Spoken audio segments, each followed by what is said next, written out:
told you would do a better Vince Neil than me. That was incredible. I got a little thing to say at the beginning of episodes now. Welcome to Make It Stop, the show about bad music. Yay! It's simple, right? That works. That's straightforward. Yeah, I agree. I use bad music, good times as a tagline on the website. So maybe let's get some like brand consistency. All right, here, let me do it again. Welcome to Make It Stop. Wait, can we start? Wow! Yeah! Okay, now you do it. Please. Welcome to Make It Stop. Bad music, good times. See, that was great. Yeah, that's what we should do from now on. All right. Well, we did it. We did it. We did it. We did it. We did it. We're getting more professional. We did it. Let's make an album about our mediocrity. Yeah. So we are, as you said, the show about bad. We listen to bad music and we have good times while listening to said bad music. And today we have a very special guest. Angela Sawyer hosts weekly open mics, the Midway or the Highway at the Midway Cafe, does comedy open mics. She was the owner of Weirdo Records and has worked in record stores for decades. She's a musician and a music reviewer. She's apparently currently, according to our website, in 8 bands, which makes me feel like a total fraud, and is basically an all-around fantastic human. So thank you for being with us on the show. Thank you so much for having me. Decided to come on this show sight unseen. I mean, you don't know what the hell we're up to in here.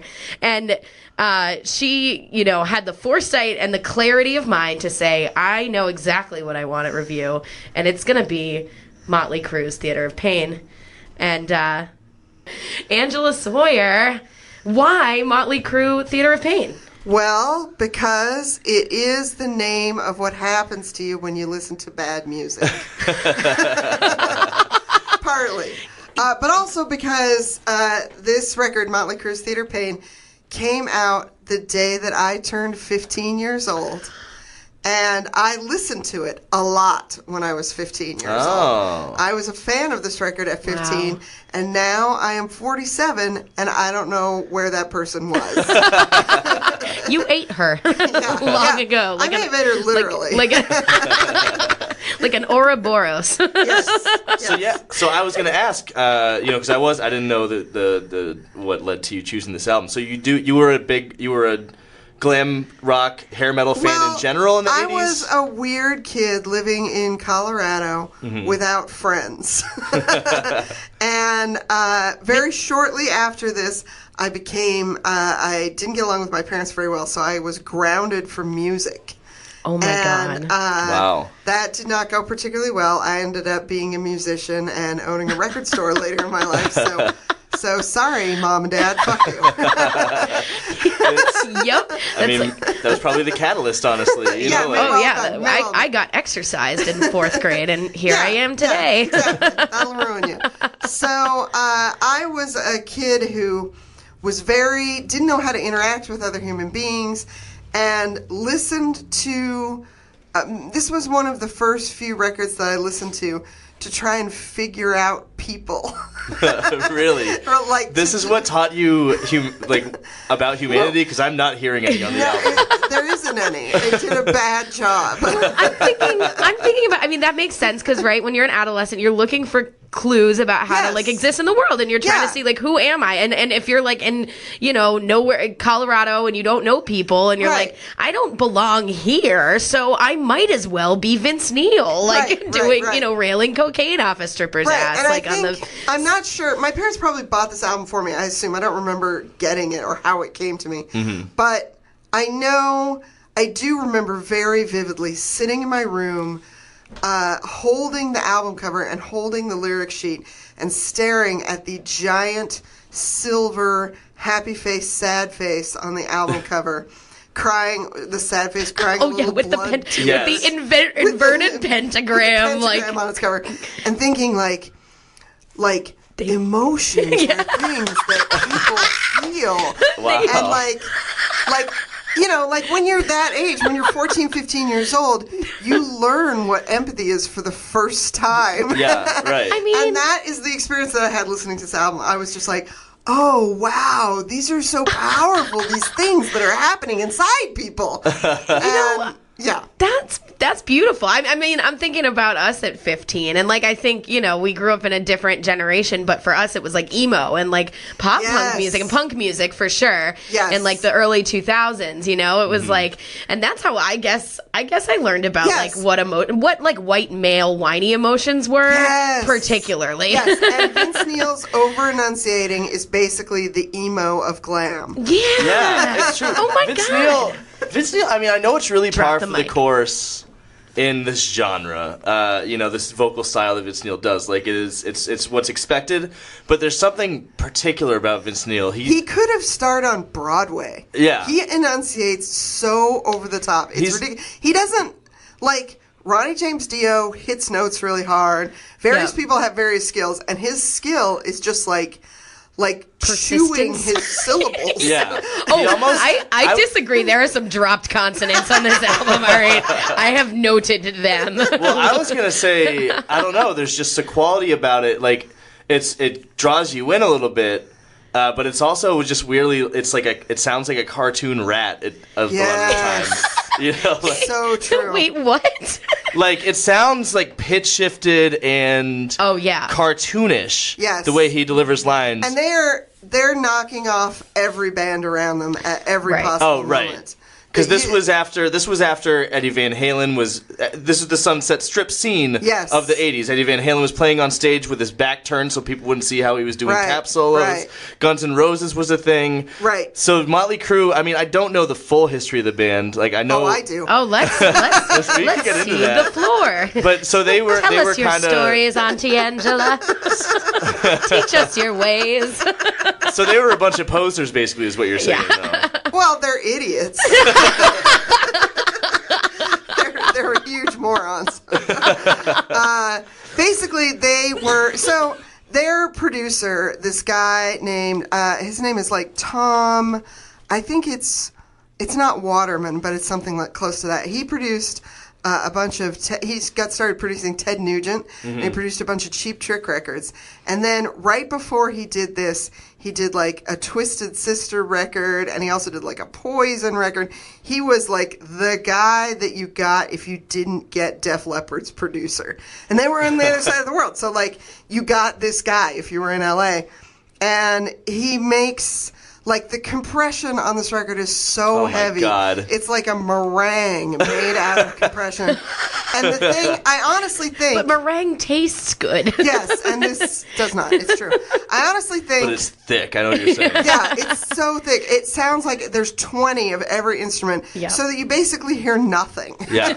Like, they're so piled onto each other that they're erasing. It's like all the colors where no light and you just see mud. So, I think the thing that... the producer wanted to do, like the band is led by the bass player, Nikki Sixx. Yes. And I'll get into how big of a moron he is in a second, but the band is led by the bass player, and so I think he tried to give them this like bass sound, and it ends up being the bass is almost inaudible in Motley Crue. Yeah. It's amazingly inaudible. And like you mentioned this thick, sweaty, douchey meringue of music that's happening here, but honestly, like I have to say that I think that some of the stuff on this album was like Vince Neil's voice is pretty thin. Yeah, like it's like a very it's a skinny, oily layer of icing on the I feel like it's got so much compression because they were trying to fill in the gaps left by the inadequacies of Motley Crue. Yes, yes, they did not write just these like songs. Our 15-year-old selves were trying to fill the gaps within our souls. Like it's they're not the most talented band. They don't have Mick Mars does not have the chops of a Slash or an Eddie Van Halen. I'm not sure Mick Mars could be called a human being. Like he literally has the intellectual capacity of like a farm animal. He's really screwed up. And he looks like a Church of Satan reject. Like he actually reminds me of Merle Allen, who is Gigi Allen's brother. Yeah. Oh yeah, we we know Merle. Yeah, okay. Everybody around Boston knows Merle. So he has the same like reverse Hitler pointy mustache thing. Yeah, the weird. the wisps. Like, the whole idea of Motley Crue and of bands around this time was that they would get super dressed up and look super and be super dangerous and weird or whatever. Maybe not weird, but like dangerous. Yeah. And that they would have all these like weirdly feminized clothes. Well, and that's something that we should get into too, because like the gender presentation is really this interesting. Gender subversion. But Mick Mars, no matter how much money you spend on him, it looks like he just got dragged out of a junkyard bathtub. He was terrible. But I was going to ask. I mean, you're saying they were dangerous. No. They had they had this reputation as being these bad boys, and they had all these crazy incidents, many of which turned out to be PR schemes. Yeah, like that was what was so. Like, they had a whole couple years of PR. But as a 15-year-old trying to find her way in the world and relate to people, was this what you were drawn to? Were you drawn to this bad boy thing? Well, I think partly it was like when you're in junior high, when you're in elementary school, you don't have. Like, you're not reading press releases or, like, going to adults to find this information out. Right. You get your information shows. from, like, the rumors of other children. Yes. Yeah. It's literally how like you learn about children sex, too. tell you about things. Oh, definitely. Yeah. I was born in 1970, so there was no other way to learn it. I actually still haven't learned. Magazines in the woods. I had to sit in the library. Other children. Yeah. So like, I remember being in school and having a kid. I had never heard of. My mother was a preschool teacher, so when I was at home, I listened to children's records until I was like 12. Mm-hmm. And I remember other kids at school telling me, like, I heard about those bands long before I heard them. You know, some kid would turn around and be like, "Did you know Ozzy bit the head off a bat?" And I'd be like, "Who are you talking about?" Is he a Muppet? Yeah. Oh, yeah, Ozzy Bear. I know. Yeah, that was a big thing. So, like, things like that were how you found out about stuff. So, and it was, like, half things like that, and then half, like, the other big rumor that I remember hearing from kids was that Prince wrote Darling Nikki about incest that he was doing with someone who was not Nikki. Darling Nikki wasn't scandalous enough. Right. Well, he had that song "Sister" on Dirty Mind. Yeah, also. that was also way more not, incesty. that was like not in the minds of the children who I was talking to. They were just, kids don't actually pay attention to what they're paying attention to. Right. So, like so thinking we thought Marilyn Manson had removed his ribs to be able to suck his own dick. Right. That was the rumor when I was a kid. Yeah. Right, and when and if you're older, you would hear about Rod Stewart swallowing gallons of cum. Right. Yes. Or Richard Gere and the hamsters. Or Richard Gere and the hamsters. And, like, the way that I think of that stuff, it's like, it doesn't even need to be true. Those stories tell you how to listen to those records. Yeah. Like, those stories are your way in. Right. They're like your sort of like dude who introduces the movie or the critic who gives it the thumbs up. Yeah. Like, for kids, that's what you have instead of a guide. Right. So what was the rumor when you were a kid about Motley Crue? What were they saying about Motley Crue? Most of what I knew about Motley Crue was that they had, my understanding when I was 15 was that they smoked pee and ate ants. And that rumor is slightly... I gotta wait for you guys to stop laughing. Yo, that is not what I expected. That's not on the Wikipedia page. Oh my! So that rumor is sort of based in a story. That rumor is based in something like a story. There is still today a standing rumor that Motley Crue went on tour, their first big tour of the United States. They did this tour of Canada, where they did a bunch of PR stunts. Oh, yeah, was this the cruise to Canada? That was full of PR stunts. The bomb threats that turned out to be bomb PR threats, stuff. all this dumb stuff. And then their first real tour of the U.S. was opening for Ozzy. And supposedly, Ozzy was a very big partier, and they were trying to out-party one another. And one day, I think Tommy Lee did the longest line of coke that anybody in the band had ever seen, and they called Ozzy over to be like, check out this huge line of coke that Tommy Lee just did. And apparently, Ozzy, at that point, just took a straw and snorted some ants off a sidewalk. I believe it. I believe it too. The best part of that story is that that's the middle of the story. the end of the story is that and this is rumors still. I don't know that this happened. The next part of the story is that then Ozzy peed, told Tommy he should lick the pee, and then got Tommy to pee and lick Tommy's pee. All of which is insane. Was that what children thought like homosexuality was? Probably, yes. I mean, that's probably what you licked each other's pee off. I think that's what we thought blowjobs were. Yeah. Yeah. I can't remember what my small mind thought, but it was probably something like that. Yeah. Like naked people rubbed together like two Definitely sticks at Girl really Scout weird. camp. Yeah. So, and in reality, whether or not that happened, God knows. But in reality, what definitely did happen right before the album that we're going to listen to came out is that Vince Neil killed a guy. Right? Yeah. And which they make light of over their career. They released a box set called Music to Crash Your Car, too, right? Yeah. And, he, in crashing his car, killed the drummer of Hanoi Rocks. Destroyed the band. And the other people in the other car, he ruined their lives. Yeah. And he served 15 days in jail. Yeah. It's a very bad scene. So he's not a nice dude. No, these are not good people. No, they're not. Tommy Lee, everyone, everyone knows his whole thing. He, abused Pamela Anderson. He gave her hepatitis. And is a horrible person. Is a horrible person. Right. Yeah. And he was in, and then he did. He was also like a rapper for a little bit in the 2000s. I remember that.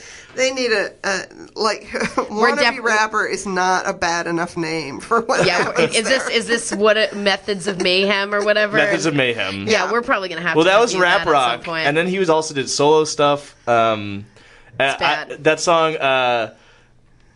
My friend played it for me when we were in New Orleans. We were talking about we were going to do this episode, and I hadn't heard it since I was in middle school, but I remembered it instantly. It's the Tommy Lee song that goes, I really don't know why everybody want to try to hold me down. Every time I want to fly, they hold me down. Oh, yep. You've been held down your whole life, Tommy Lee. You've been really poor, Tommy Lee. Oh, it's ridiculous. And you learned empathy with these assholes. So what does that mean? What does that do to you as a person? I guess it means I'm pretty good at empathy. I guess that's true. Oh, my goodness. Boy. But yeah, I would listen to this record and pore over the lyrics and be like, this is what it means to be an adult, to carry these heavy burdens. Yeah. Which is wild. We'll get into the lyrics. Oh, my God. There are some burdens. Really bad. We are carrying some heavy burdens. When did it dawn on you that this album was bad? I don't think I paid that much attention to it, but when I got older and I went to college and discovered actual music, that made a big difference. And then I started working at a record store, so my musical world expanded exponentially when that happened. Right. And I got really I play experimental jazz now, and so I got into lots of really weird records that sound like broken refrigerators and car crashes. I bought some from you. Yeah. For a long time, for about 10 years. I've worked at record stores for more than 25 years. And I got that sort of college job and then just never left. Nice. So I owned a store that specialized in experimental music here in Boston for about 10 years. And it was great. I loved trying to convince college sophomores to buy silent records. It didn't work very well, so now it's closed. But I had a good time. It's okay. It was a good store. It was a good store. It was a good space. I got a lot of Sun Ra records there. Yeah. I love Sun Ra. Yeah. We're talking about good music, guys, and I know, we're screwing it up. You introduced me to the Flower Traveling Band. Oh, they're great. They're great. But this album's bad. Yeah. And I was just wondering if there's a moment, because I've experienced this. Oh, yeah. I wonder if there was a time where it had been years and you were like, oh, Theater of Pain. Oh, it's been so long. I remember, this taught me empathy, and put it on, and we're just like, oh no. I don't think I listened to it until this podcast came up, since I was 15. And then, wow. And you had to reconcile. I might have made it to 1986, but then I didn't until now. So reviewing this album is going to be like a reconciliation in progress. It was really. I listened to it yesterday on the wreck. just to make sure that it sounded like what I thought it did. And I was surprised to find out that I still remembered how it went. And I was like, wow, 15-year-old me really sucked on the pipe of this record. Oh, no! That'll happen, though. I remember the Mask was on TV a few years ago, and I just found myself reciting dialogue from the Mask, which I hadn't seen since elementary school. Right. one thing that is not good, we can say unequivocally, is this album, Motley Crue's Theater of Pain Theater. They spelled it the fancy British way, just so you know. As you said, it was released in the aftermath of singer Vince Neil's arrest for manslaughter and a drunk driving charge. And it was considered to be, one of the early-ish or glam metal albums. They kind of moved away from some of the more heavier sounds that they had played before and decided to go glam metal, power ballad, weird pseudo almost country-esque vibes on some of it. Bluesy, and for sure. Yeah, oh yeah. We're constantly talking about the love affair that white America had with blues music in the 80s. White dad blues. There's a little bit of that 80s. here. It is a white album for white people, I gotta say. It's so many. Most of the albums that we review, there is definitely a trend on the show. So the Smokin' in the Boys' Room, which is one of the covers on the album, which we'll talk about, was Motley Crue's first top 40 hit. As you said, this is when they, started to kind of get really big internationally, and they went on their tour and had all those PR stunts. Let's see, is there any other critical context? I was gonna say, I think it's worth mentioning that Motley Crue is one of the top 10 biggest selling bands, period, of all time. What? That is insane. Yeah. Internationally, they made a ton of money internationally. They were at this, I think at the time that this album came out, this was kind of their, Shout at the Devil was their, what got them noticed in the world. But this was the album, I think. This was right after they had toured with Ozzy, which I think was a really extensive tour.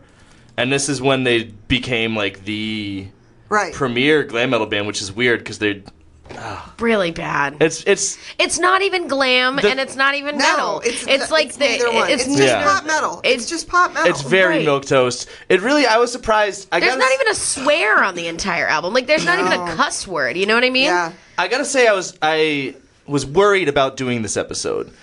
We were in New Orleans this past weekend. That's why we didn't release an episode last week, Stoppy. Sorry. Sorry, Stoppies. We know you're on the edge of your seats.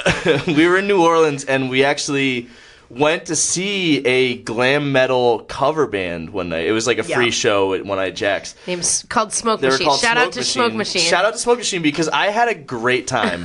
They played a lot of great songs, and I realized I like glam rock. I like hair metal. There's elements of it. It gets you pumped up. It has a lot of energy. The solos are amazing. The vocals are soaring. And they played a lot of Van Halen. They played a lot of Guns N' Roses. They did play Shout at the Devil. Nice. And so I was I had a great time at that, and I'm worried. I'm I just realized I like glam rock. What am I going to do with this episode? We're doing a glam rock album. What if I like it? It's going to destroy the structure of the podcast. But luckily, this album sucks. This is none of the things I like about glam metal are present here. This is the most phoned in version of this music. It has the pacing of laying on your couch on a Sunday. Yes. It is so badly paced. And it gets boring. I mean, I don't know. It is a very strange album in a lot of ways. It's very... Yeah, I think it's super obvious that no one was at the helm. Yeah. They were just all right, we murdered a guy. Let's try to get the heat off of us for a while. Let's do some pseudo blues. Right. Shit. Every song is a knockoff of another band that's in the top 40 right then. Every solo is faux Eddie Van Halen. There's 2 different Twisted Sister knockoffs. There's a Rat knockoff. It's if you're knocking off Rat, that means you have a problem. That's really rough. That's and I'm pretty sure they chose... Says here we're Rat. I'm pretty sure they chose Smokin' in the Boys' Room because of Hot for Teacher. It makes sense to me. I kept thinking that a few of those songs were reminding me. There was a few songs, Raise Your Hand to Rock, too, that kind of felt so I know, it's so bad. That sounded like I want to... All right, you know what? Let's talk about the album. All right, so we're going to get into it. Our first track here, and it really starts us off with a bang. Fucking... a song title that would not be out of place on half of the albums that we've reviewed here on Make It Stop. Yes. The City Boy Blues.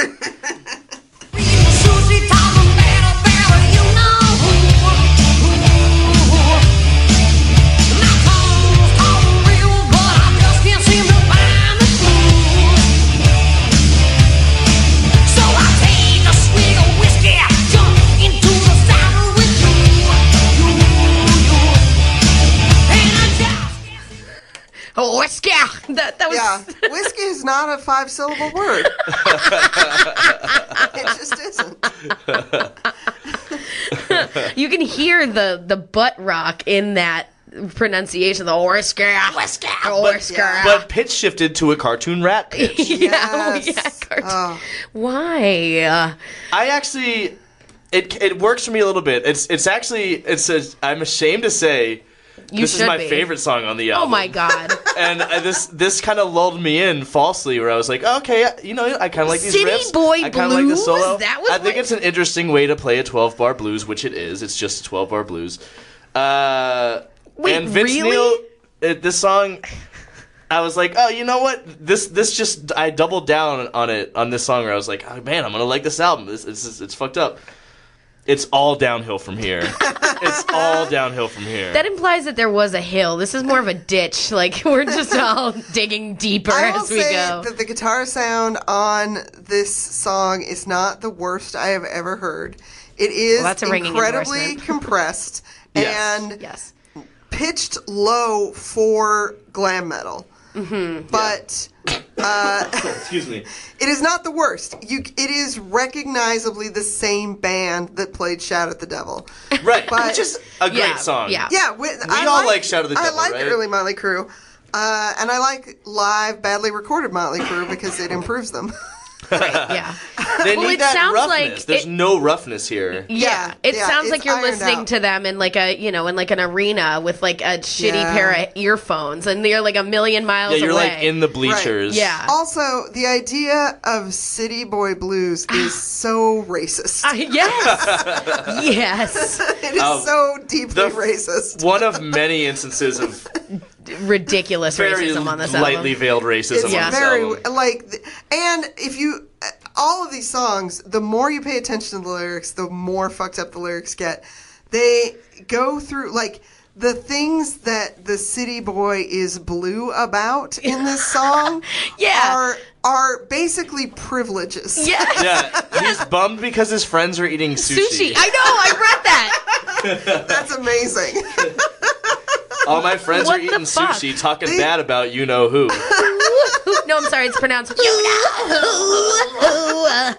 That is insane. That makes sushi seem like it costs a lot. And sushi pretty much made it to grocery stores right away. As soon as it was discovered as a food the Americans would eat, it was a cheap food immediately. Yeah. And the idea that somebody is sitting in LA being like, oh, my friends are so rich and it's so hard for me because they're gossiping about me and eating this fancy food and it's sushi. Unbelievable. And then he's just a country boy at heart. In Hollywood. You know, I think Vince Neil, he's from Indiana. I was going to say, they gotta be. From Indiana. They gotta be. So I guess technically he might have seen the country once. Yeah, I feel like this is like, you know, like Turkey Farm, like deep economic depression country. Like, it's not the fun country, you know what I mean? Yeah. Like, this is like, I don't know. But yeah, trying to describe the LA lifestyle and then name-checking sushi is really funny. I mean, I think that's like the go-to of bad LA comedians these days. Yes, it makes sense. These people with their sugar fish. Right. It's so, and the idea that, like, you should feel sorry for him because he gets shots. Like, he goes out to bars and gets shots, therefore you should feel bad for him, is really, really suspect. The lyrics all along are so asinine. Yeah, wait, hold on. Like, fireflies and dog fights, running hot in the heat, street noise, another bribe, things too hard to believe. You can just picture these guys like, what the fuck is this shit? What are they talking about? Oh my god, cats in the alley, rats in my snakeskin boots. All my neighbors think I'm crazy and my girl thinks I'm losing my cool. Your neighbors think you're crazy because you don't pay rent. And you have rats in your boots, dude. Like, get that fixed.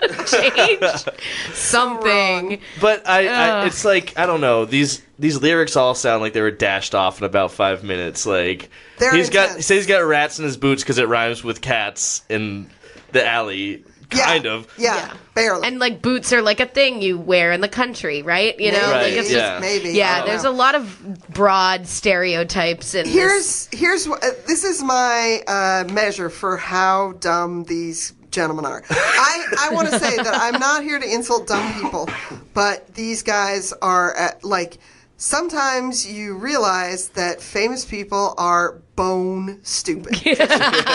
Just difficultly bone stupid. And the way this band was named is that Mick Mars in his previous band was sitting at band practice and some mom came in and tried to tell them that they looked like shit politely by saying the most boring thing that most people would say, which is, you look like a Motley Crue. And Mick Mars had never heard that phrase before and didn't understand the word crew. He was totally fine with Motley. It went so far over his head, he was just like, whatever. And he wrote down he wrote down in his notebook, Motley Crue, misspelled it. Oh my God. And then later they were like, oh, misspelling it. Like they looked it up. Went to the goddamn library, looked it up, and then we're like, oh, misspelling it. That's kind of mysterious. We'll just put an umlaut on it. So it's put essentially the umlaut on that because of Lowenbrow, because it was on the beer they were drinking. Oh It's my God. It's essentially like really thinking that corn is spelled with a K. Yes! Yes! So wrong. The funny thing about that was I read part of that story. I also read that originally they were trying, I think Vince Neil was trying to call the band Christmas. Christmas the band. There's a local Boston band called Christmas from the 80s, and there's also a Canadian 60s band called Christmas, and both of them are great. Are great. And it would have been this band never would have been famous if they'd been called Christmas. It would have been so wrong. It would have been great. No, I'm just kidding. Yeah, we could have avoided all of this. We could have avoided all of If this. only they called themselves Christmas. But we wouldn't be having so much fun. Should we go on to track 2? I Yes. think it's time. This is the one that cracked the top. It was the first single of theirs to crack the top 40. This is a cover of the Bone Shaker. What are they called? The first band that did Brownsville Station. Brownsville Station, and it was on the Rock and Roll High School Yes. soundtrack. Great movie. And a great song. But not anymore. It's called Smoke in the Boys' Room. The boys on floor number 2, smoking in the boys' room. Smoking in the boys' room. Now teacher don't film it up in the room, 'cause everybody knows they're smoking loud.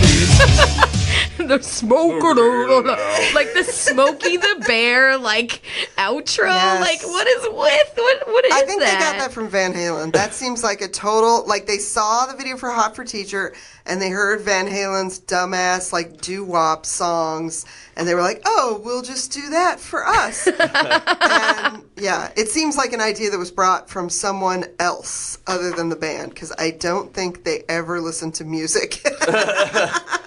This is just a metal Return of Bruno. Yeah, I said that. Yes. I said that in the first my first the comment for City Boy Blues. Return of Bruno. We did an episode on it. reviewed that Yes. as an earlier episode, and I That's- literally that was the first comment I wrote under City Boy Blues was the Return of Bruno goes hair metal. Like I Yeah, don't big understand. time. That's what it is. It's these like very like that? hokey, cheesy, like empty, soulless white boy blues metal, Right, but plus right. metal, but That Yes. voice, the baritone voice, like, yes, they probably did get it from Van Halen, but it also is just basically, hey, Bruno, want to hang with us under the boardwalk? boardwalk. Yes. Yeah. Yes. Yeah, it's the 50s. No, it's the 70s. No, it's the 80s. No, it's the 40s. No, it's the 20s. We're on no, it's the cocaine. 50s. It Yeah. can be everything. Yeah. Guys, there's wrong. there's a harmonica solo in this song. Is Oh there? my God. Yes. Stop. It's really, really bad. It's very difficult. This song was written by Cub Koda. The lyrics were written by Cub Koda. And Cub Koda is an interesting guy who made a career out of reviewing records and, like, writing bad, like, ill-thought Chuck Berry songs, which is a really interesting That is thing to interesting, do. yeah. And he's a really cool guy. He had a great, like, So Bad It's Good band called King Usnavich and the Usnavich Tones. Oh, the Usnavich Tones. Except it's hard to spell, so I always pronounced it wrong, which is I always said King Uskenovich because that's what it looks like. But it's he's great and interesting. And so the lyrics are a step forward. Like, they are wrong-minded because basically the lyrics reinforce that you should go to school. We all should know better. I mean, especially Rock and Roll High School, the very message of Rock and Roll High School was like, literally destroy your school, please. Like, destroy your school immediately. So the lyrics are just sort of like, yeah, school, you should, it's against the rules to do things there. It's wild. Like, it sounds like a county fair cover band of Motley Crue. Yeah. Like, I was thinking, what would a Motley Crue cover band be called? Like, a gaggle of scamps? That's a good one. If I were in a Motley Crue cover band, I would name it after, like, the store on the Sunset Strip they bought all their clothes at. Oh, see, deep cuts. Wait, what was that store called? I don't remember what it's called. Oh, okay. I'd have to Damn look it it. up. But I'm sure it's named badly. Like Shreds with 3 Z's. That one of the best musical experiences of my entire life was seeing, I think, 2000, when New Year's Eve from 1999 to 2000, I saw a Black Sabbath cover band called Backstabbath at a batting cage. Oh, nice. in Somerville. Nice. And it was amazing and, like, mind-melting. That sounds incredible. And I don't think Motley Crue could be bad enough to be that good. But they are bad enough to be totally mediocre. Yep. I played with a Sabbath tribute band once, and they were definitely better than this, like, way better than this album. Yeah. That says something. That says a lot of things. When did you play with a Sabbath cover band? At Ralph's. Oh, that's where you do it. Yep. Fun fact, this song was also then covered by Leanne Rimes for a country tribute to Motley Crue, which made me beg the question, what actually separates hair metal from country? Nothing. Go. Pedals. Oh, yeah, compression. Makeup and compression. Yeah, that's it. Right? Actually, the country people have makeup, just the women. Right, exactly. Exactly. And in metal, So the what dudes separates are the Motley women. Crue from a female country artist is From Leanne just Rimes? pedals. just pedals. Yeah, just pedals. Pedals and, I don't know, probably a little more cocaine. How often they do Yeah. the wash. I mean, that is a wild thing to come to. I mean, we realize that about butt rock. We're like, butt rock is definitely country. Like, Yes. we figured that out. And, like, this is clearly, like, the cultural predecessor. Like, butt rock, people call butt rock neo-grunge, but it's really neo-hair metal. Like, it's more of a relationship to this shit, I think. This, like, over-the-top, super debaucherous. I mean, grunge was, like, not like that. It was, like, the opposite of that. Right, It was like, but I our think lives suck. Prior to grunge, though, I do think that rock music in general was tied to country and rhythm and blues for a long time. Yeah, I mean, makes sense. Yeah. You know, like the history. mainstream rock, at least, that was happening. Like, I mean, all of the '70s bands, there are country elements. I feel like all the classic rock, dad rock bands. I don't know. I mean, funk and soul and shit was. But that's not rock and roll. I would disagree. Parliament Funkadelic would have a word with you. Okay, but I mean, like the mainstream rock and even roll Sly that and the was Family popular Stone. amongst. Sly and the Family Stone. Okay, all right, but I mean that's R&B, that's soul. Well, you know, I mean you can call it is rock. Sure, there's elements, but I'm talking about classic rock music and into early metal and all the '60s rock music. There was this. These structures that came from old blues music and came from old country music that like remained in the songs, and I feel like Like Led Zeppelin stealing all their music from. exactly, Yeah. and I think that definitely continued into the '80s and Sure. The troubling thing about music is that all styles are all the other styles. right. And they were all stolen pretty much from black Yes, people. it's so. all stolen, and it's all every style is another style also. Yeah. And it's especially by the 80s, it's been mixed and matched and patched together and put on top of itself so many times that compression is the only thing that makes it a style. I think you're right. Metal definitely did evolve past the country shit shortly after this, though. Yeah, I think Metallica definitely doesn't have a country influence. But, the thing that people always say that they like about Sabbath is that it swings. It swings, it grooves. And it does. Yeah. And there's, you could Well, go even back to Gigi Allen, was playing, pretty straightforward pop songs underneath his, attitude. Yeah, that makes sense. Yeah. I mean, Don't Talk to Me, that's a classic. Anyway, we should move on to the next one. Louder than hell. Louder than hell. How loud is hell?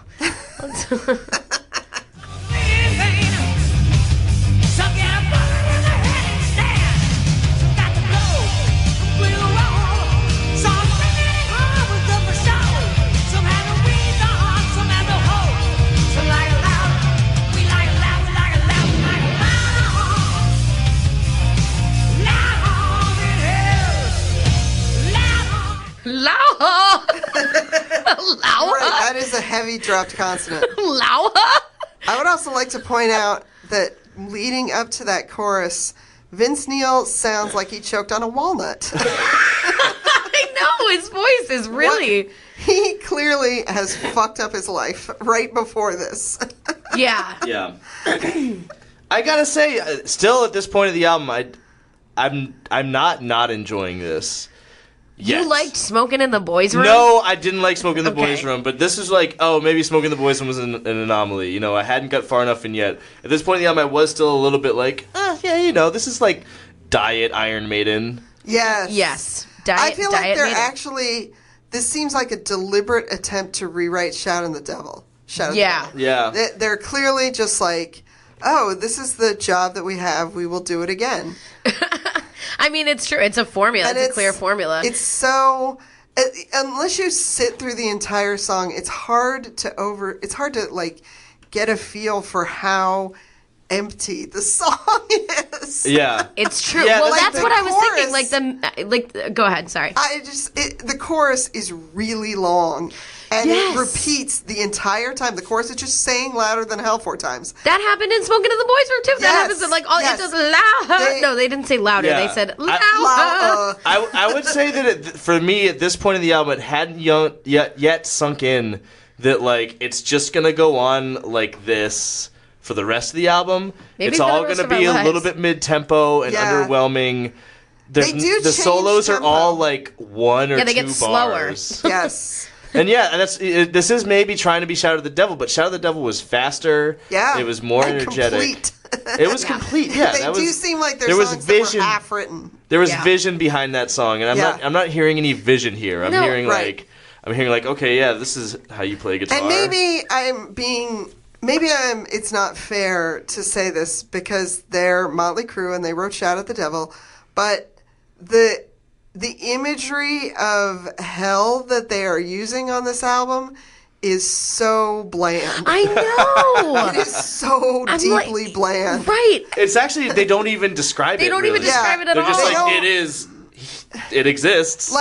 You're supposed to think that they're dangerous just because they know what hell is. Right, yeah. I can say HE double hockey sticks in front of my parents and they won't get mad at me. I mean, that was the other thing. If you're going to make a song called Louder Than Hell, maybe make it louder. It's not even, the bass is really low. There's not really, any solid, high notes, low note. It's just all, again, really like you said, undynamic. it's super compressed. And it's just, the mixing is so weird and thin. I can't tell if that's Vince Neil's voice being swallowing a walnut that's or what they were trying to do. Why were they trying to do that? Well, because because of Def Leppard. I just think that right. I think they also were just high and tired. Yes. I think they were tired when they made this. Don't you get that sense of just exhaustion? There's a little bit of Kiss in this song right at the time that this comes out, the sort of anthemic bad now it's just the drums. Boom.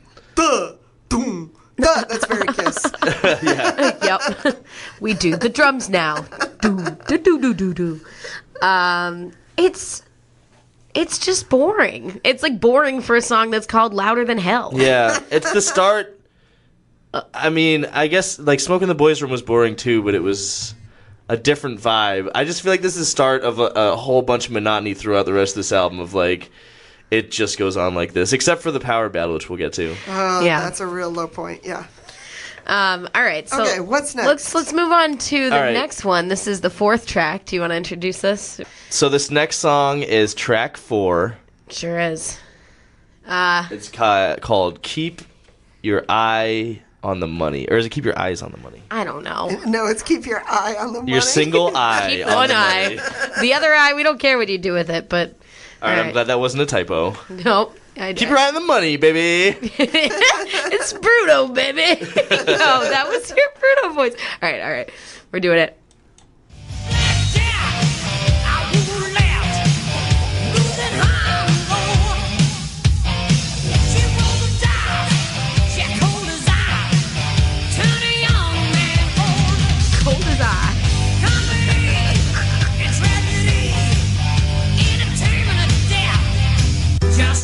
Okay. Can I just say how metal it is not to have comedy and tragedy as the theme for your album? Yes. Like, Yeah, what's theater your album kids? about? It's Shakespeare. So wrong. I mean, they did share some fashion attributes to the theater kids. They had scarves and deep V-necks. Eyeliner. Wigs.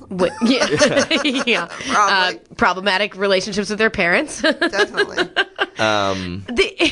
I said this is Motley Crue's coming right up. Yeah, this is We're still on the return of it Bruno. really is. Because it was the roulette. You know, we're on the Vegas Strip at the other one. This Jackpot. Oh, Jackpot. That's the one I was looking for. If this is That's the the return one. of Bruno parallel, Yes. it's Jackpot because this Jackpot. song is about playing cards. Oh my God. Nothing cooler than a song about cards. Yep. Yeah. Ace of Spades worked. Why not do it again? It's so, the idea that we should feel, and I think the idea of the song is, I'm not lucky, so feel sorry for me. Again, Yeah, again. yes. Yeah. This is And definitely some that- proto-emo, Is first world this? problems. Yeah. I mean, also, I guess not. I don't know. Like 2/3 of the way through the song, the gambling metaphor breaks down, and they talk about getting electric shock therapy. Yeah, for no what the reason. fuck? That's not a thing that happens to I'm telling you, gamblers. these lyrics were dashed off in 2 minutes. Yeah. They I'm convinced they recorded all of the album except for the vocals, and then Vince Neil forgot that he had to write lyrics until the last minute. It was like, shit, we're almost out of studio time. All right. This one's gonna be about playing cards. But I got these old electric This one's shock gonna be about lyrics lying smoking around. in a We can throw boys' those room. in. Yeah, they are really, really bad at writing. There are many things in this. I can remember even when I was 15 thinking like, if I wrote this in a paper, my teacher would be really upset. This is not an A paper. And the winner, I think, for this song is is I'm dancing on the blade. Oh my God. Was the blade a euphemism for his penis? Because you'll never know. I don't know whether it was or not. I but, just yeah. I just assume on this album. Meatloaf had that lyric already before this about dancing on the edge of a knife, didn't he? So that's just more stealing. That's fair. That's fair. It is just stealing. It's ridiculous. I don't think I mentioned to you guys. So part of the reason I picked this album was because when I was 15 and I listened to it, I wrote poems based on it. Oh my God, stop it. And my stepmother caught me with them and burned them. This is no joke. This is really crazy. Holy fucking She burned shit. them in the family fireplace in front of me and the rest of the family. Holy shit. Oh my So I was God. very convinced that this album had real danger in it. Well, wow. and was this around at all the same time as the Judas Priest controversy and the parental advisory sticker that stuff was scare and happening all that right at stuff? that time, yeah. The satanic But that's- panic shit. But that's of, not why my stepmother burned them. She just was thought just they were lame. no. Ugh. That's like when my mom caught me with vampire novels. My mom was a Yes. very strict Catholic. That's one of those things. And like, buried them in the backyard in a plastic bag. But she actually believed in Satan. She thought they were satanic, and so she buried them in a plastic Ziploc bag because then the Satan couldn't come out. And then in the yard. oh yeah. My mom, I think my stepmother just wanted to make me feel bad. Yeah, that sounds like a what's the most humiliating thing I can do? Shitty thing to and I had been hiding them. I knew what my parents were like, so I had been hiding them behind the headboard. This is so suburban. I hid them behind the headboard of my waterbed. Oh my God. So I had to, like, every time I got done writing them, I would put them in a peachy folder, and then I would lift back the headboard of the waterbed and drop them, and then, like, put the headboard back really fast so that it caught it on the wall. Oh my God. Thinking that was a great hiding place until the day my parents just, like, decided to move the bed when I wasn't there. Oh, no. I hid a Nelly album in a teddy bear. Yeah, I think it's really easy to forget. That was pretty suburban, too. Once you're an adult, how important that stuff is when you're a kid. Right. And getting away with things from your parents is a huge part of being a teenager. Yeah, exactly. That's the whole point. And it doesn't really matter what you're getting away with at all. Right. It's just like... Well, and that's a great way to make you, like, want to listen to more Motley Crue, because you're like, fuck you, Mom. And, you know, like... Yeah. And here we are today now, still fucking talking about this shit because of them. So, right. Thanks. And what a way to get into the worst song on this record. Oh, yeah. Yes. Yep. The incredibly awful ballad, Home Sweet Home. This was a single, right? Like, this charted, this was a hit. Yeah, this was a hit. Well, this was probably what I liked. I had pretty bad taste. All right, yeah, we were building up too much momentum here anyway, so let's bring it down several notches with the next track here, Home Sweet Home. Just one more night, and I'm coming on this long, winding road. I'm on my way, I'm on my way, home sweet home.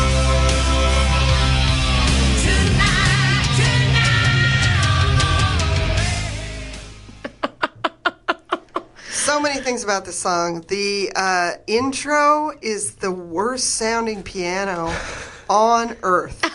It's so fucked up. It sounds like they took 25 harpsichords and then like put them all in a bathroom and recorded that. It's really bad sounding. And on most of these songs, the solos, there's all these like Van Halen style solos, except that Mick Mars can't play them. Yeah, dude. Yeah. Mick Mars has so many audible missed notes in his solo on this song. He flubs constantly on the solo. And this was the best take. Like, it makes me wonder. It was definitely one of two things. It was either he did 50 takes and the producer just got exhausted and said fuck it, and they picked whichever one he fucked up the least on, or he did one take and said that sounds good to me, and you know like.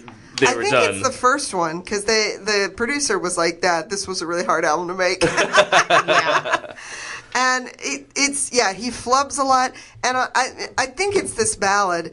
They finally solved the problem of the fact that he can't play a guitar solo by playing just like a note at a time and just faking the tap on.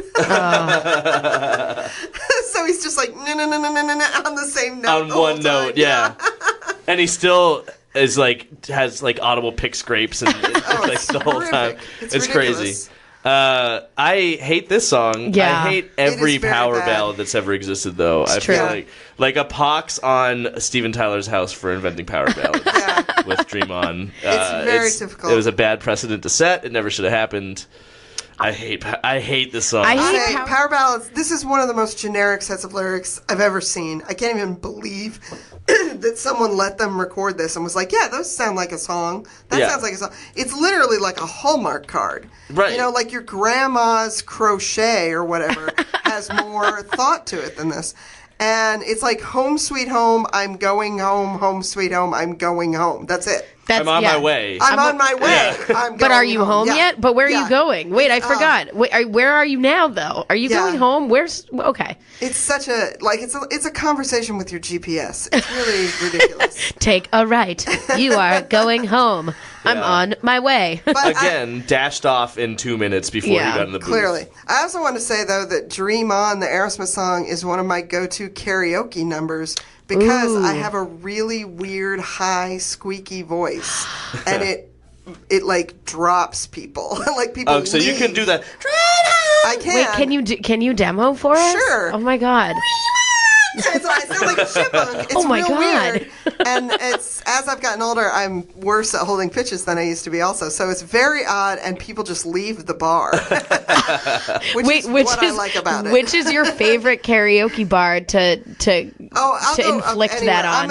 I'm a stand-up and a musician. I'll go anywhere they'll have me. So how many karaoke bars have you gotten banned from scaring off all of their customers? But usually people are very sad after I get done. That's what people want after a nice night of karaoke. They want to feel sadness. Like there is no substance to this song. My heart's like an open book for the whole world to read.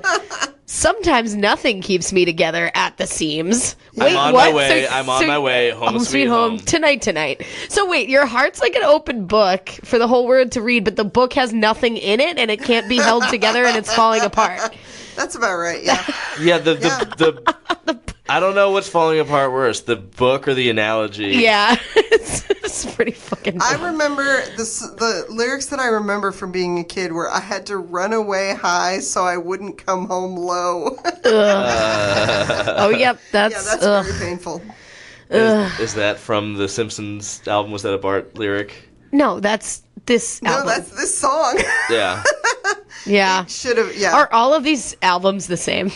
Yeah, we're learning that. Like, bad music is like a genre unto itself. It really is. There's signifiers across genres and decades that we just keep hitting. Yeah. The blues, it's all about the blues for some reason. It's like the blues, white people, like, bombastic. Cocaine is definitely a huge unifier. Yes. Yeah. Cocaine and the blues was a terrible combination. Yeah, I mean, Johnny Cash told me that.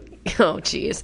All right, so shall we try to pretend that song never happened and go on to Tonight? This should be great. This is the sex song. Oh, yep. I have. Fuck. Yep, this is. Oh, we're here now. And we got it. And we're ready. Here we go. This is Tonight.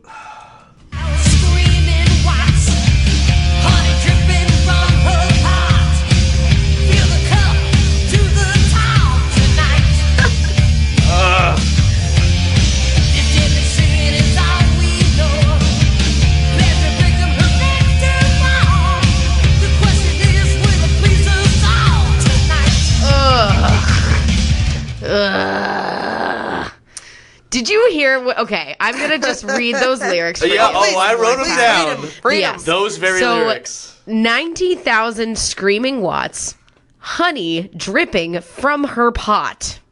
Fill the cup to the top tonight. This is when they were drinking each other's pee on the ground and eating ants. It sounds like a woman did a handstand and they poured something into her vag.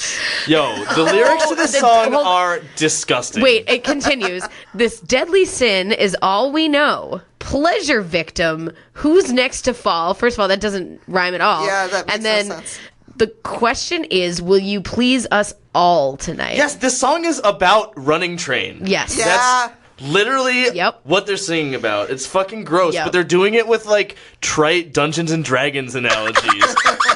Fucking slide down my knees and taste my sword. I think one of the things that I did the most when I listened to this album as a kid was try and figure out the logistics of how you could slide down someone's knees and then give them a blowjob. Because that's impossible. Because you're facing the wrong direction to be able to slide down. Right, so you would have to be like knee on their shoulders and then slide down their whole body and then stop with your feet on the floor and then give them a blowjob. Yeah, Vince Neil is not that tall. No. Right, it wouldn't work at all. You can't then the very next line. Slide down my knees. It's amazing. And then Not even the legs, the knees. That's like a little. That's just a tiny little piece of your leg. Wasn't there some other never mind. And then the very next line is, "Can you feel the power inside?" Which makes it sound like that makes no sense. Clearly he means for it to be like, now you gave me a blowjob and now I'm having sex with you and you can feel my dick in you. But it doesn't work that way with the lyrics. He didn't complete the thought. No, it's not complete at all. So it just or sounds probably like, didn't. Like feeling of a Yeah. blowjob Yeah, I was about to gives say. him inside power. I mean, he definitely had coke dick throughout this entire decade, so I'm sure he didn't complete the act either. Yeah. It's like the euphemisms for sex you find in the like old school paperback romance novels. Like it is definitely on that same level, and like Dungeons and Dragons, like the cestus. And this is in a song that has the word tonight like 20 times. Tonight! And really bad Wait, but harmonies is it when tomorrow? they say tonight. Like, Tonight.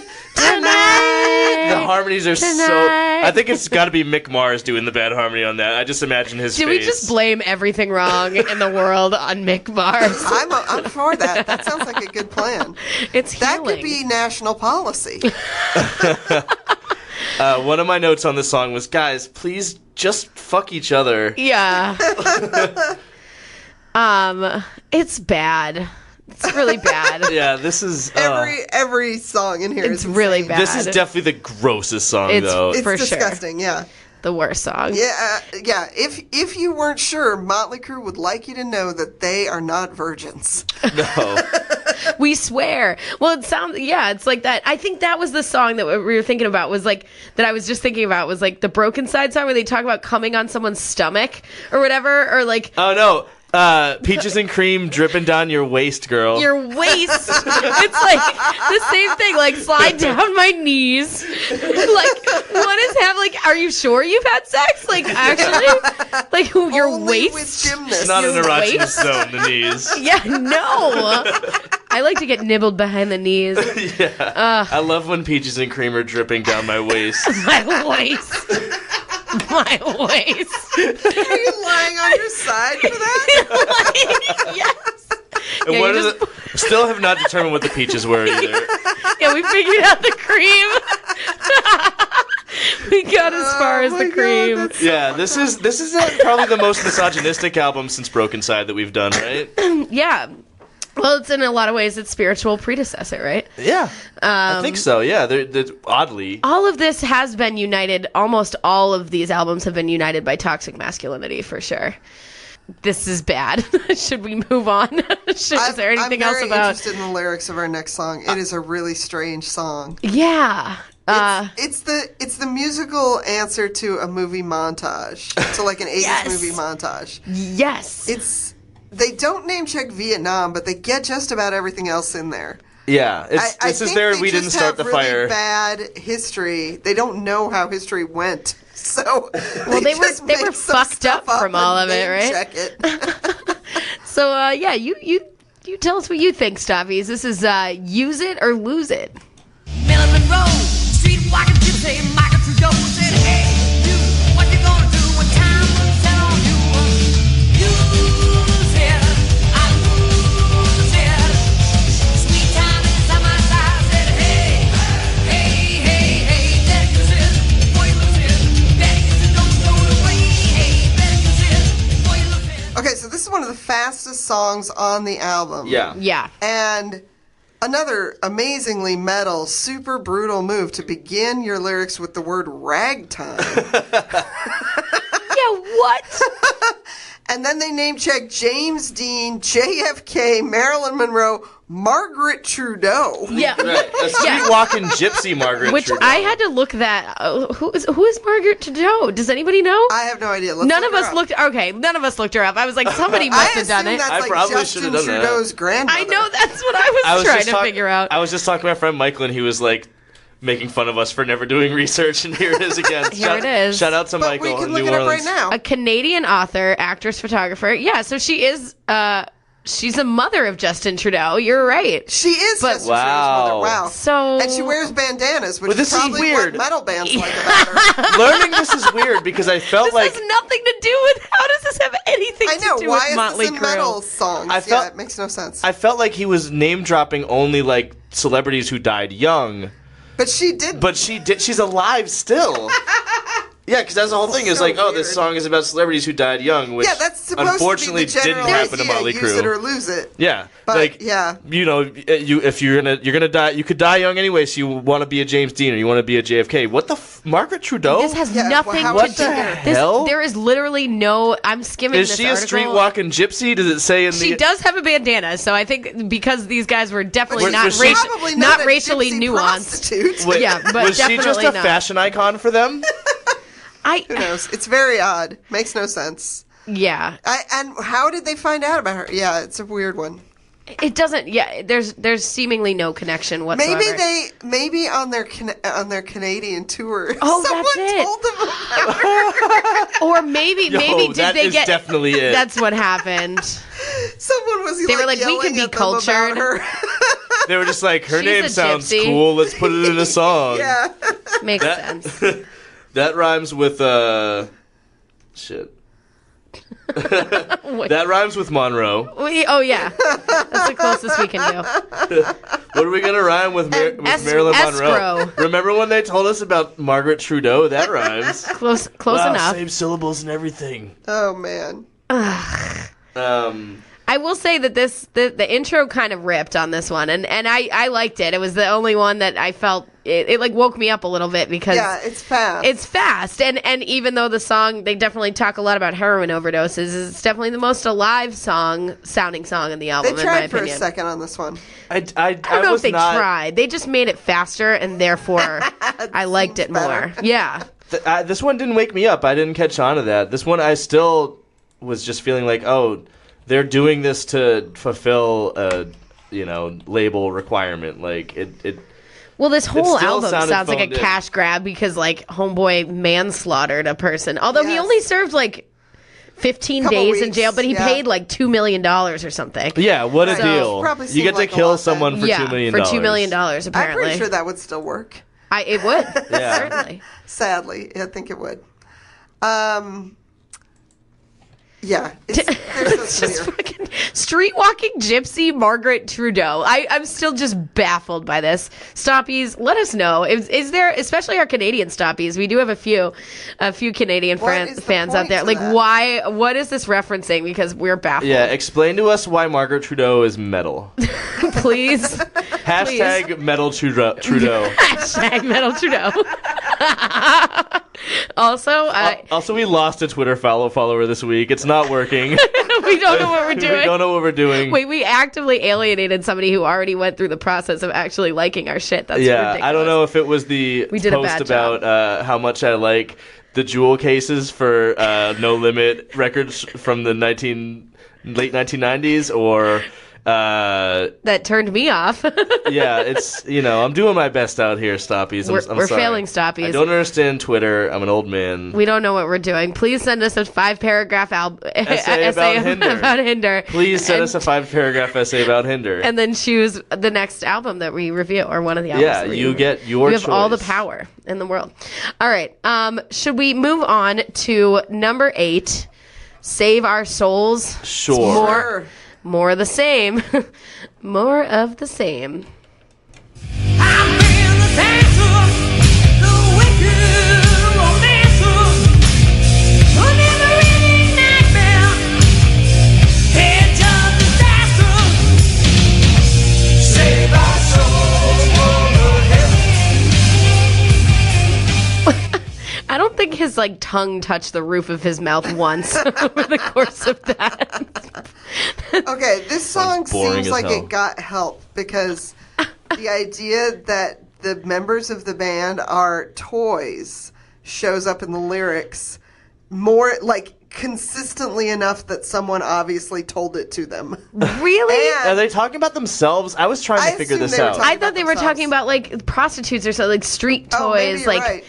They like to talk a lot about prostitutes. That's another Yeah. theme that's a running theme. true. But- the moonlight spotlights all the city crime. So this is another one of those fucked up these portraits of urban America. I was going to ask. I was going to bring this up. The lyrics are black angels laughing in the city Yeah. streets. Street toys scream and in pain and clench their teeth. The moonlight spotlights all the city crime. Got no religion, laugh while they fight. Yeah, and I can't figure out, is this just him saying words that sound cool, or is this him like moralizing on inner city gang warfare in like a racist way? Like I can't figure what is like Black Angels. What is he talking about? Yeah.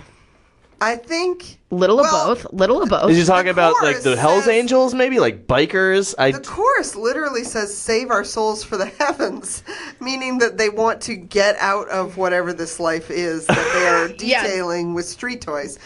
The other thing that I think is interesting about this song is that it made it into a Dario Argento soundtrack. Really? Which movie? I don't know. But, obviously a terrible one because I've seen several, and it's not in any of those. Dario Argento definitely, he skirts that line between like genius and like bad. And he's definitely someone who likes a mixed metaphor that makes no sense. Yeah. I like Argento a lot, and I love Italian soundtracks, but like this is insane. This is not Goblin. Wait, this song also says no matter how high you're still too low. Yeah, they're into being high wasn't that and being low class. Yeah. The line was like, I had to go out and get high so I didn't come home low. Yeah, that was literally the same line. Because he wrote these fucking lyrics in 2 minutes. Yeah, he did. Yeah. You're right. I mean, and then this like racially coded subtext of is it? I can't even figure out if it is. I don't know. I don't know either. I don't know. I mean, they're definitely portraying this like, I don't know. They're like, these guys are like Skid Row by choice, you know what I mean? They're like Trustafarians. They're like, like, oh, we, I don't know what their lives were like beforehand, but they were white men in America. Like they didn't have it too hard, and then they were like, oh, let's, do all the drugs and fuck all the women's honeypots. Los Angeles is just like a city of nothing but prostitutes and drugs.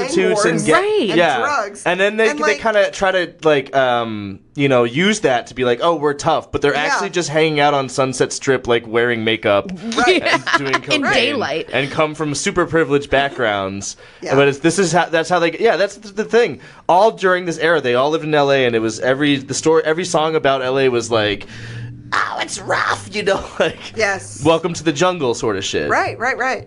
Yeah. Also, the end of this song has one of the most difficult couplets. I've been the dancer, the wicked romancer. It's a never-ending nightmare. Edge of disaster. That sounds like some 15-year-old poetry right there. Yeah, big time. That's where you can't think of a word that rhymes, so you just write the other one, and you're like, that's what adults do, right? Yeah. Yeah. You hid that behind your bed. Yes, your waterbed. I sure did. This is another bad song, guys. I don't know what to say. Like they're bleeding into one another at this point. There's really not a lot to distinguish them. Oh, we're about to get to a Twisted Sister anthem. Oh yeah, this is clearly that one. All right, so let's do that. This one is Raise Your Hands to Rock.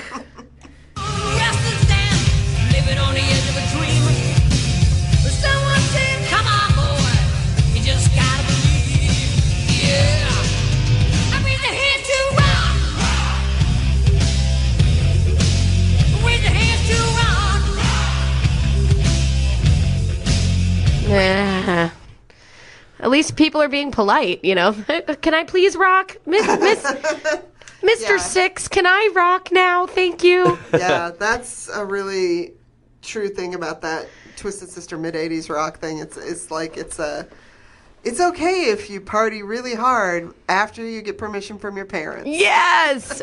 Well, yeah, like the Hulkamania, the Hulk Hogan album too was like. Yeah, eat your vitamins. You rock. And you rock. I actually thought it was impressive in the song. I think more like it's not just them doing "I Want to Rock" by Twisted Sister. It's also the verses are good times, bad times. Yeah, the verses seem like they listened to some Bryan Adams real quick before the song got written. Maybe a touch of Springsteen in there. And then they were like, "Oh, what we need is a song where we put rock, where we say rock in the title, and then we put rock in parentheses right after it." Rock, just so you know. That's it rhymes with They rock. know that it sells. They know that rock rhymes with rock. Mick Mars knows one thing in this world. And it's that rock rhymes with rock. But yeah, it's all so asinine, though. It and is really... So cheesy, so undangerous. Yeah. You know? Again, similar to Hinder. I have an appreciation for let's go hang out at the quarry all day as a rock subgenre. You know, like that. I understand what that's for. Right. Because I grew up in Colorado. Yeah. But this is a really bad example of it. Yeah, I mean, I could definitely see being like a high schooler and like, you know, in the 80s and thinking that this is really fucking badass because like I thought a lot of trash was badass and like, I don't know, But tell me, is this really badass? I'm going to read this little bit of the first verse for you here. Hey, I remember standing tall saying, I'm going to be a rock and roll star. When someone said, sit down, boy, you already are. Mother, may I please rock? That's what the really song weird. is. It's so asinine. There's Please, no sir. story there. What am I gathering from that? How does that flesh you out as a person? Please, you already Mom. are? How is he already a rock star? What has Yeah. he done? What is the story here? I'm not getting any details. I'm No. getting a lot of pronouncements about this is what we are. This is what the city is. This is Yes. This is rock. Very This present is rock. tense. Very This is- present tense. We're standing up. We're doing this thing. But like, there's no story. Yeah. There's no Even substance. the songs that tell you to put up your hands in the club at least give you a setting. Like you see in your mind that there are a bunch of people sweaty in a club having a great time, fucked up, and they're like, we're so fucked up, we're raising our hands over our head. Which I don't know why that's a thing that people need to do, but fine. At least you can see that and it makes some sense. Yeah. Right. This is literally just like you in apparently school and or your parents' house just being like, woo, I put my hands on my head. Yeah. Like Twisted Sister, like we're not gonna Yes, take it. yes. Yeah, exactly. That is where this is so Yeah.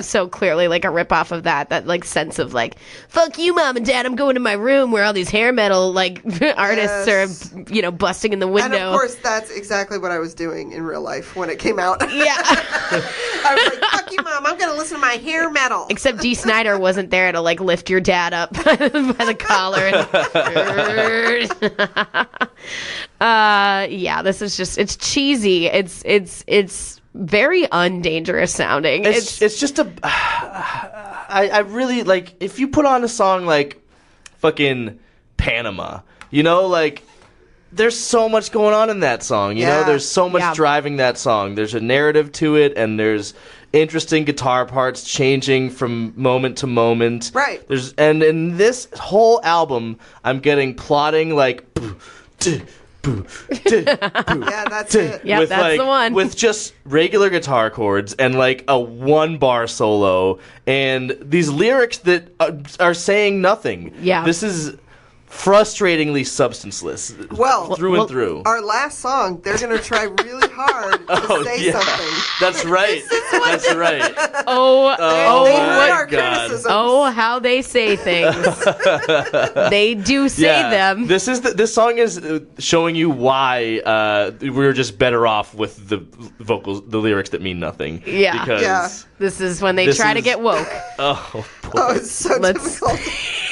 And this is the closer. This is This it. is the closing Of track. course. This is the final Of note. course, this is the closer, yeah. Oh, here we go. This is the last song in the album.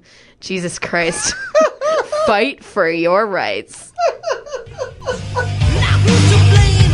Fools cry out in the sky. While slaves of time, no color's right. No light faded to the fire. Martin Luther brought the truth. The color of our blood's the same. Now break the chain inside. Martin Luther? Okay, let's start here. The man's name is Martin Let's start Luther with King. Martin Luther, the Protestant Reformation guy, right? Yeah. Martin Luther is an entirely different human being. So yeah, just so they know what we're saying here. The line here, and if you didn't, if he didn't enunciate enough for you, Which he does not. is Martin Luther brought the truth. The color of our blood's the same. Oh, that's what he... So break the chains and solve the pains, and we all become one race. Okay, so this is literally a song. Oh my god! This is a missive penned to people of color. That is so. This is them saying, "Hey, we don't know who's to blame." Like, we're not going to help you, but you guys, fight for your rights. Yeah, fight for rights. Pull yourselves up by the bootstraps. Fight for your rights. Come on, Martin Luther did it. Also the missed metaphors in this are really, really fucked up because there is actually something there. You can tell that they're trying to say something. So lines like "can't rhyme problem with reason," and what? And there's one, "you can't hold a man's soul by the color of his keys." This is the one that I highlighted and put this picture up here because I was just got the picture of Nick Young with the question mark. I just couldn't believe that.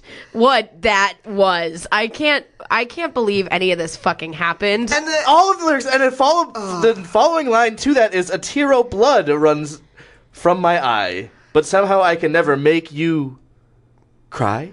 So what? Yeah. So in other words, if he had made a person of color cry, we wouldn't have this song. Yeah, what? He wanted to make sure to make people cry blood. Yeah, it's real weird. What the fuck very, is this very song? What is happening? What is happening? I love so it starts with "can't name no names of who's to blame." Well, we do actually know who's to blame. There's, anybody with a rudimentary knowledge of history could, point pretty directly to mostly white people are to blame, but we don't know. He's got a lot of questions. This is like borderline like ICP miracles shit. Yeah. Who wrote the Bible? Who set the laws? Are we left to history's flaws? What the fuck? Oh my Why is this happening? These guys are so dumb. Yeah, they're it's really, really crazy dumb. how dumb these guys are. Yeah, it's really difficult to look at.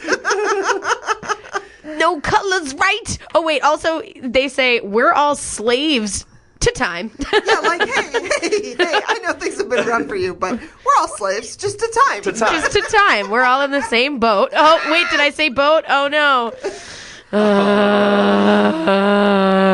This is very really difficult. bad. Very, very difficult. Some decent riffs on this song. Oh, shut up. Get out of here.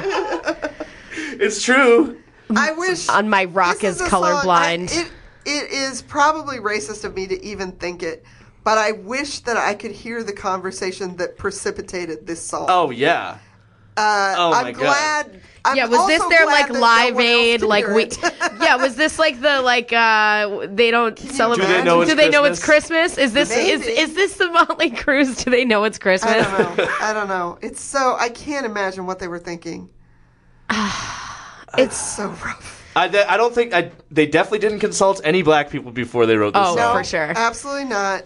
Of that we can be certain. On any topic. Yeah. And still have not. Oh my god, I can't believe this song. Like, fight for your rights. Just fight harder, guys. Just try. Why don't you just try? It's all very asinine up to this point, and then it's like, whoa, hold on. Yeah. Galaxy brain, fucking Motley Crue over here. Yeah. Figured it out. You got it, guys. You figured it out. We all just become one race.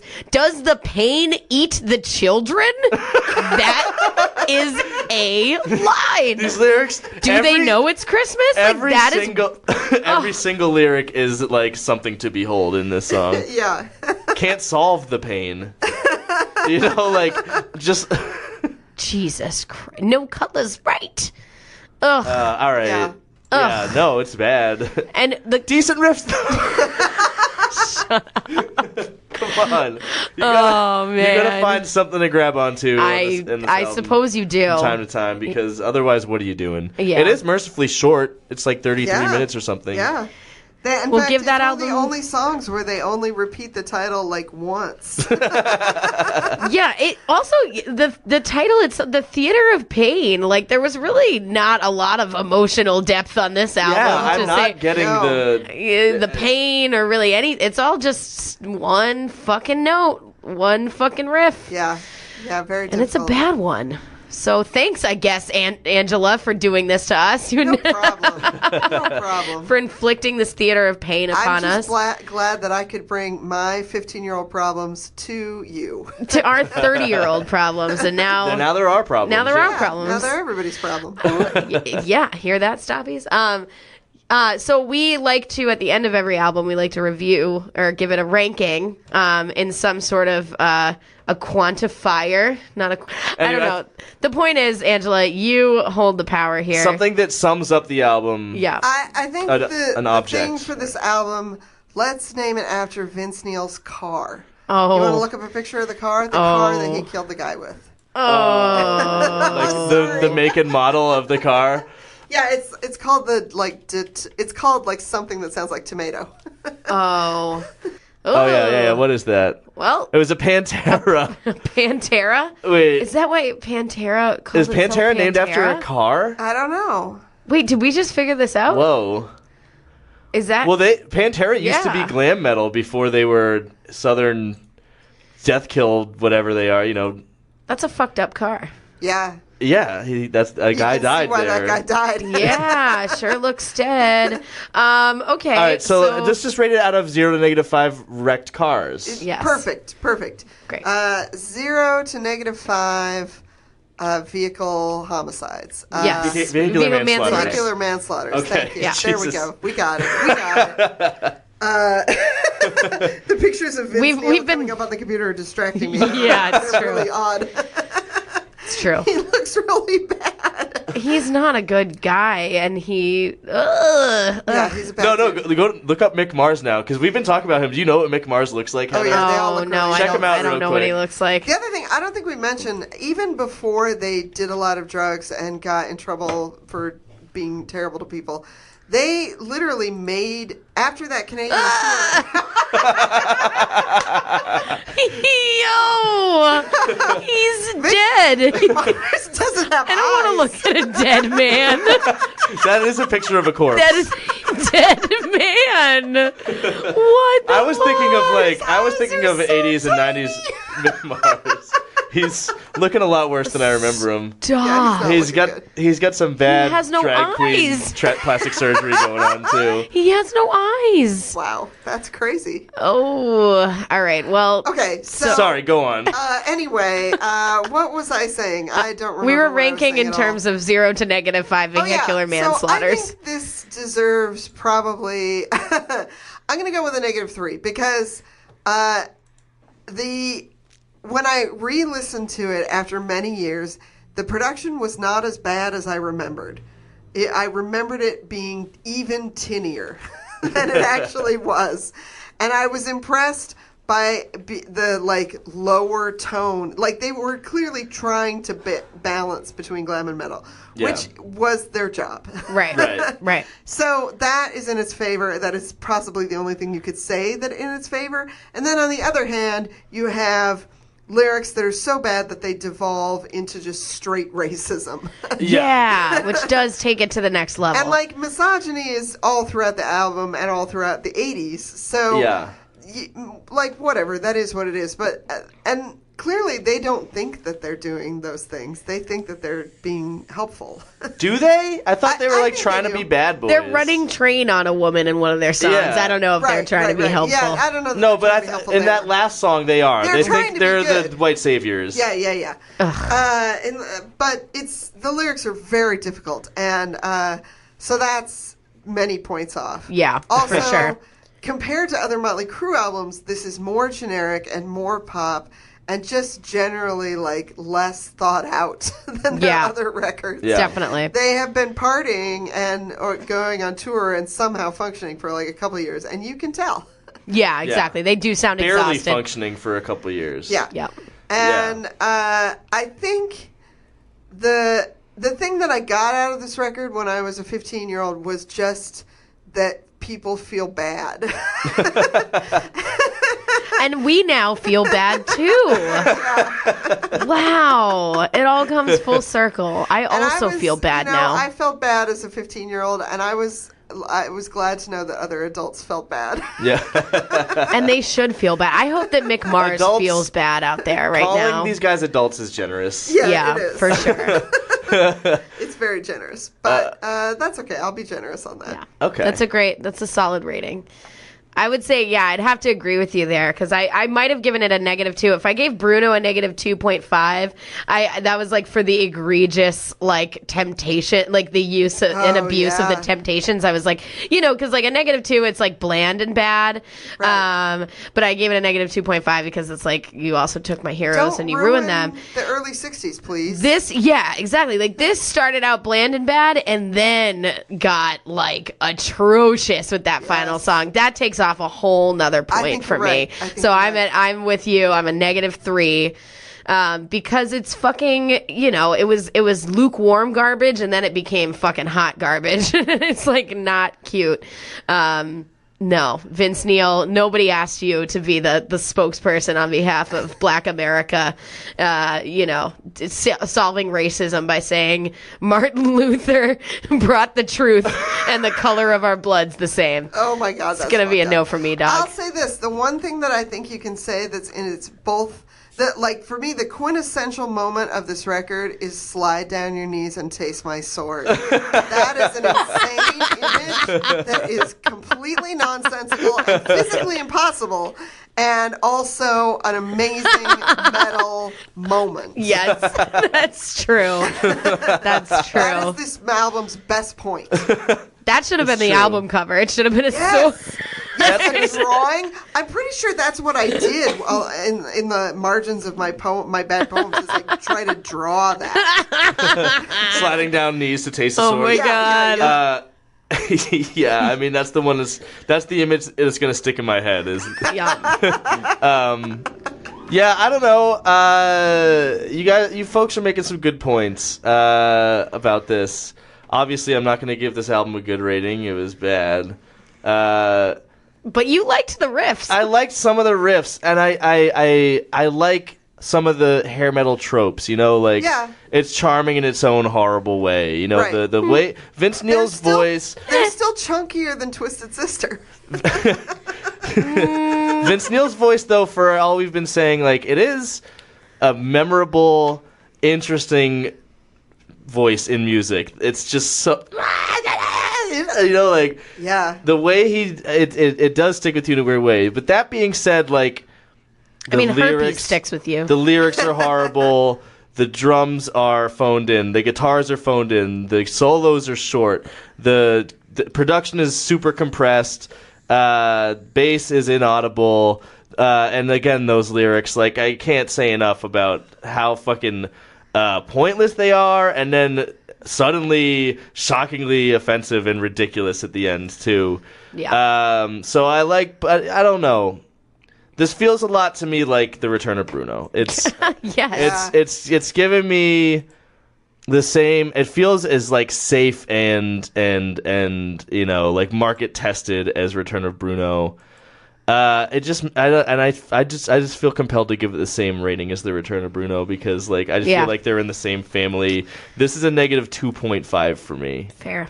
I don't know. I gave Lulu a -3, and Lulu is more. But Lulu was more fun. Yeah, but Lulu is fucking.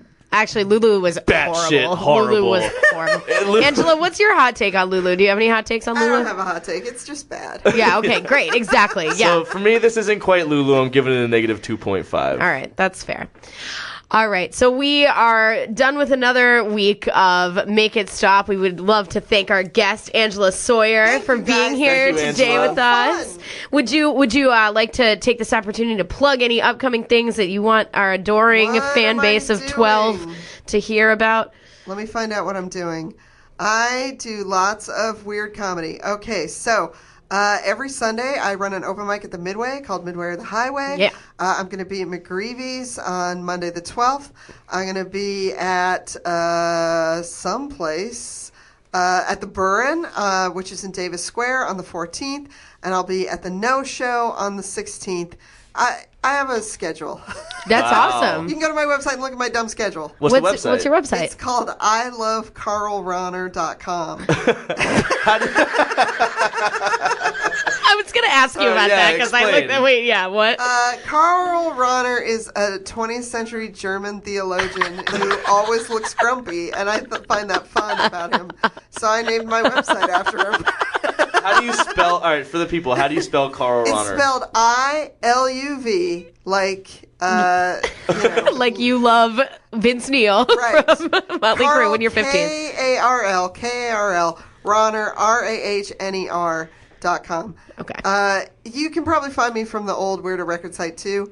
Or just, I'm not that hard to find, Google, honestly. yeah. If you Google my name and Boston, I'll show up. That's what I did. You didn't even have to use the signifier of Boston. You came right up. Nice. Coming right up. Coming right up. I'm sorry, guys. I got Bruno on the brain. We got Bruno on the brain. All right. Go to our website, www.makeitstoppodcast.com. Find us on Facebook, Make It Stop. We're on Twitter. Apparently, we're losing followers, so I don't Make It Stopcast, please. If you're on Twitter, I know you don't even check it anymore, but just, give us a little bit of clout. Give us a little bit of clout. I want to reach out to Anthony Fantano and say, come on the show. And you can't do that with 16 followers. We can't. We need you guys to help us out here. Yeah, hit up Fantano for us, Stoppies. Also, go and subscribe on iTunes or on Google Play or Stitcher. We are there, but please subscribe to us on iTunes because that also, makes us feel good. Give us a nice little review while you're at it. So, thanks again. We'll be back next week. And until then, we should come up with a cute sign-off someday, but we don't have it yet. Can I try a cute sign-off for you guys? Yes, please. Okay, let's see if I can do it. Make it stop! You heard the woman. Okay.